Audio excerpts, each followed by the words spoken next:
John chapter 12. Then Jesus, 6 days before the Passover, came to Bethany, where Lazarus was which had been dead, whom he raised from the dead. Then they made him a supper, and Martha served, but Lazarus was one of them that sat at the table with him. Then took Mary a pound of ointment of spikenard, very costly, and anointed the feet of Jesus, and wiped his feet with her hair. And the house was filled with the odor of the ointment. Then saith one of his disciples, Judas Iscariot, Simon's son, which should betray him, why was not the ointment sold for 300 pence, and given to the poor? This he said, not that he cared for the poor, but because he was a thief, and had the bag, and bare what was put therein. Then said Jesus, Let her alone; against the day of my burying hath she kept this. For the poor always ye have with you, but me ye have not always. Much people of the Jews therefore knew that he was there, and they came not for Jesus' sake only, but that they might see Lazarus also, whom he had raised from the dead. But the chief priests consulted that they might put Lazarus also to death, because that by reason of him many of the Jews went away and believed on Jesus. On the next day much people that were come to the feast, when they heard that Jesus was coming in Jerusalem, took branches of palm trees and went forth to meet him, and cried, Hosanna! Blessed is the King of Israel that cometh in the name of the Lord. And Jesus, when he had found a young ass, sat thereon, as it is written, Fear not, daughters of Zion; behold, the King cometh sitting on the ass colt. These things understood not his disciples at the first. But when Jesus was glorified, then remembered they that these things were written of him, and that they had done these things unto him. The people therefore that was with him, when he called Lazarus out of his grave, and raised him from the dead, bear record. For this came the people also met him, for that they heard that he had done this miracle. The Pharisees therefore said among themselves, Perceive ye how ye prevail nothing? Behold, the world is gone after him. And there were certain Greeks among them that came up to worship at the feast. The same came therefore to Philip, which was of Bethsaida of Galilee, and desired him, saying, Sir, we would see Jesus. Philip cometh and telleth Andrew, and again Andrew and Philip tell Jesus. And Jesus answered them, saying, The hour is come that the Son of Man should be glorified.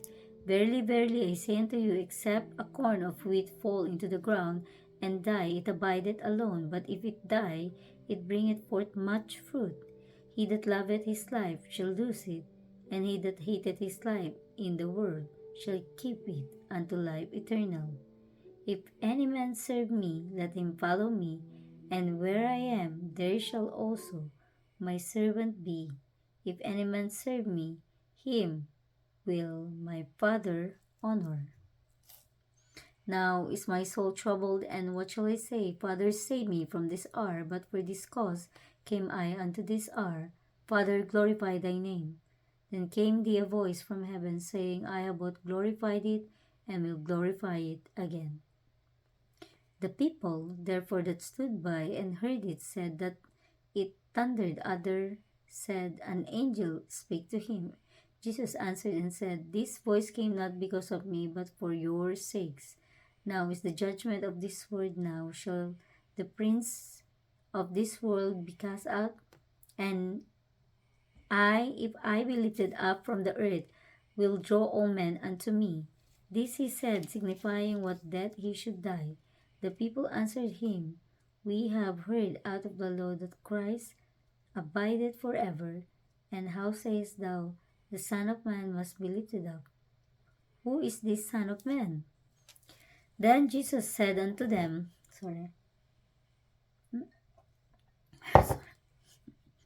Then Jesus said unto them, Yet a little while in the light with you. Walk while ye have the light, lest darkness came upon you. For he that walketh in darkness knoweth not whither he goeth.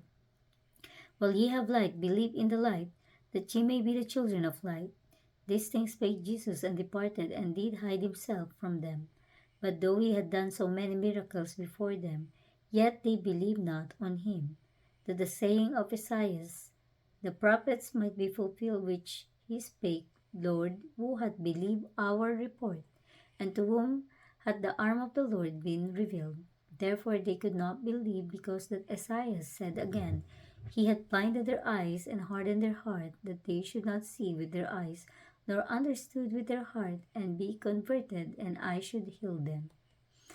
These things said Esaias when he saw his glory, and spake of him. Nevertheless, among the chief rulers also many believed on him, but because of the Pharisees they did not confess him, lest they should be put out of the synagogue, for they love the praise of man more than the praise of God. Jesus cried and said, He that believeth on me, believeth on me. He that believeth on me, believeth not on me, but on him that sent me. And he that seeth me, seeth him that sent me. I am come a light into the world, that whosoever believeth on me should not abide in darkness. And if any man hear my words, and believe it not, and if any man hear my words, and believe not, I judge him not, for I came not to judge the world, but to save the world. He that rejoiceth me, and receiveth not my words, hath one that judgeth him.